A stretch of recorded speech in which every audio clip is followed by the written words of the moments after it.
दोस्तों नमस्कार। देव न्यूज से देवेंद्र उपाध्याय।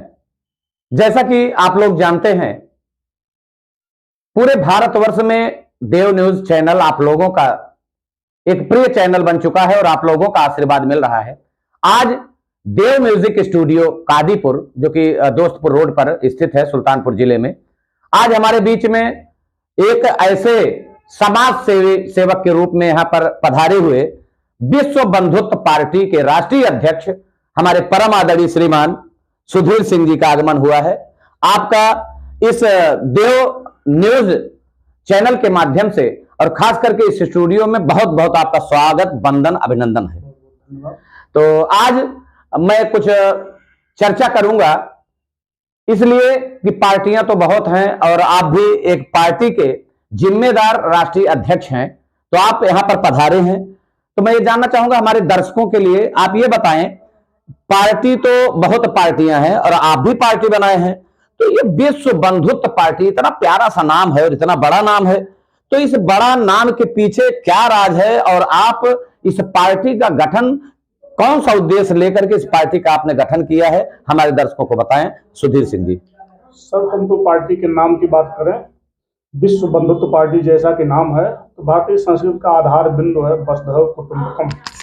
वसुधैव कुटुंबकम, पूरा विश्व एक परिवार है। इस भाव को पोषित करने के लिए हमने पार्टी की स्थापना की है, जिसे भारतीय नीति दर्शन को विश्व लेवल पर स्थापित किया जा सके, क्योंकि भारत की राजनीति की तरफ से यह पहल विश्व के लिए हो सकती है। सही बात है, विश्व के लिए पहल हो सकती है, उसका भी एक दायरा होता है। लेकिन मैं ये जानना चाहता हूं कि इस पार्टी का गठन आपने कितने वर्ष पहले इस पार्टी का गठन किया है, ये हमारे दर्शकों को बताएं। पार्टी गठन 2020 में किया गया। पार्टी का रजिस्ट्रेशन 2022 में हुआ और पार्टी इसलिए बनाई गई क्योंकि भारतवर्ष में राजनीतिक विकल्पहीनता स्थापित है। सत्ता पक्ष का कोई विकल्प नहीं है, विपक्ष का भी कोई विकल्प नहीं है। तो इस विकल्प की स्थापना के लिए पार्टी की स्थापना हुई, जिससे मानव कल्याण के लिए एक देश के हित में सोचने वाली पार्टी पक्ष में विपक्ष में आ सके, तो एक ऑप्शन के लिए ही पार्टी बनाई गई है। चलिए, ऑप्शन के लिए पार्टी बनाई गई है, बहुत अच्छी सोच है आपकी। लेकिन मैं ये जानना चाहूंगा, चूंकि आने वाला समय जो है लोकसभा का चुनाव होने जा रहा है, तो लोकसभा के चुनाव में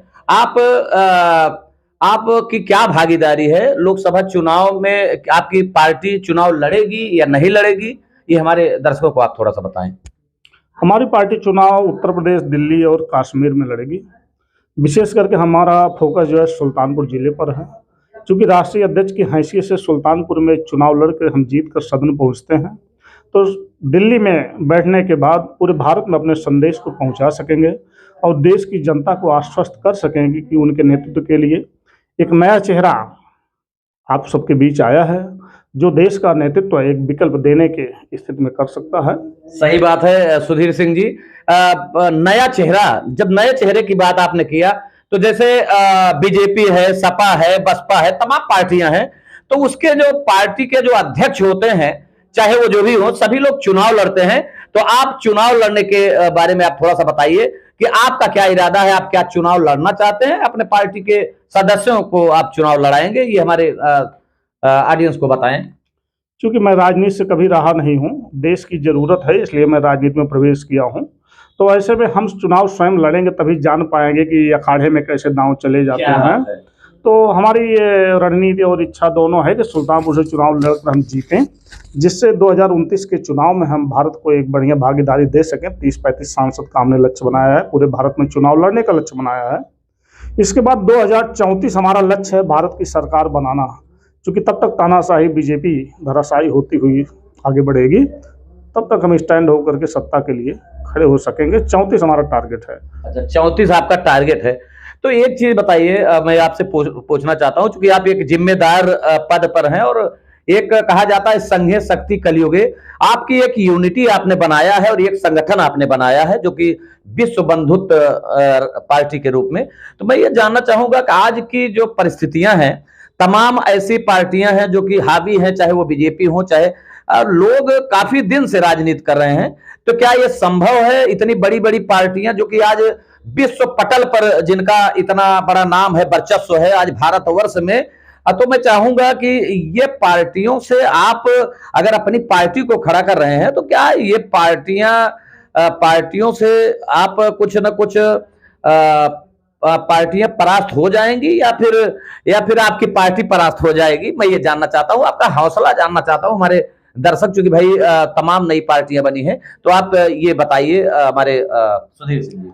दरअसल जमीन से उठा हुआ आदमी, मौलिक सोच लेकर के चलने वाला आदमी, जनता की जरूरतों को समझकर आगे बढ़ने वाला आदमी, जनता की पीड़ा और दर्द को समझने वाला आदमी ही जनता का नेतृत्व करते हुए देश को दशा दिशा दे सकता है।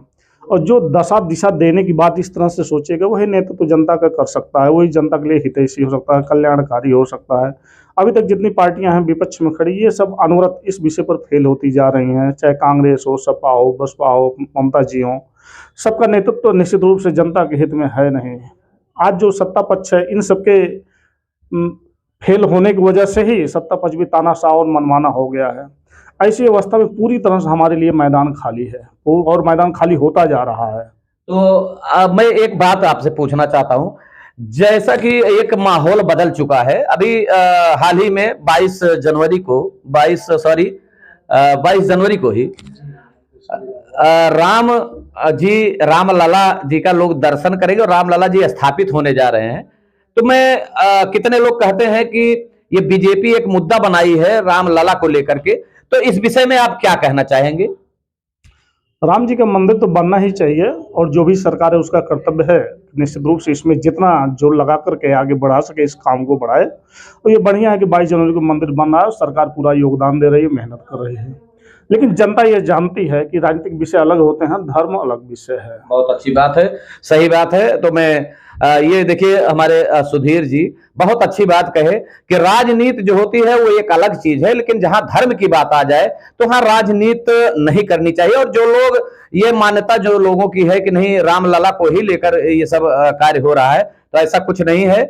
मेरा भी मानना है कि ईश्वर जो होता है सबका होता है, क्योंकि ईश्वर के सारे लोग ईश्वर के बच्चे हैं। तो ईश्वर के लिए तो बहुत मैं आभार व्यक्त करता हूं। आपने बहुत अच्छी सोच अपना व्यक्त किया हमारे दर्शकों के बीच में।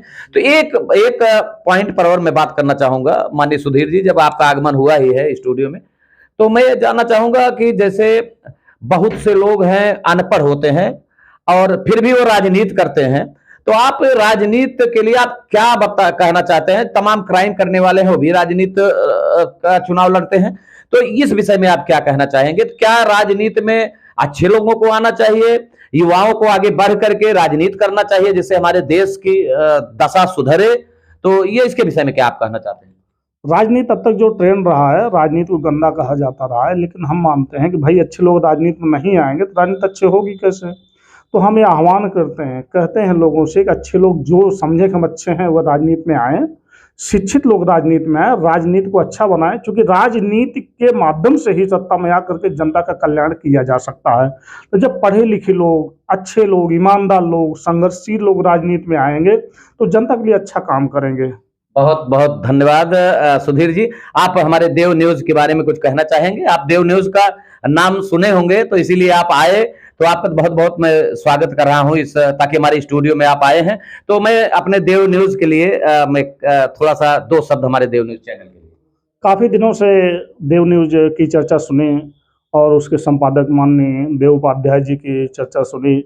आज ईश्वर की कृपा से और माननीय देव उपाध्याय जी आपकी कृपा से यहाँ पहुँचने का मौका मिला। आज आपके स्टूडियो में आपसे 2-4 होने का मौका मिला और हमें आपके माध्यम से जनता से रूबरू होने का मौका मिला। इसके लिए हम आपको बहुत बहुत धन्यवाद देते हैं, बहुत बहुत आभारी हैं। और भविष्य में ये देश भी आपका आभारी रहेगा, क्योंकि हमें निखारने में, हमारी बात रखने में आपके चैनल, आपका महत्वपूर्ण योगदान है। बहुत बहुत धन्यवाद। बहुत बहुत धन्यवाद आपको। और आप देख रहे हैं देव न्यूज, तो देव न्यूज में आप आए, आपका बहुत बहुत धन्यवाद। फिर मिलते हैं अगले न्यूज के साथ। आपका देवेंद्र उपाध्याय। वंदे मातरम। भारत माता की जय। नमस्कार।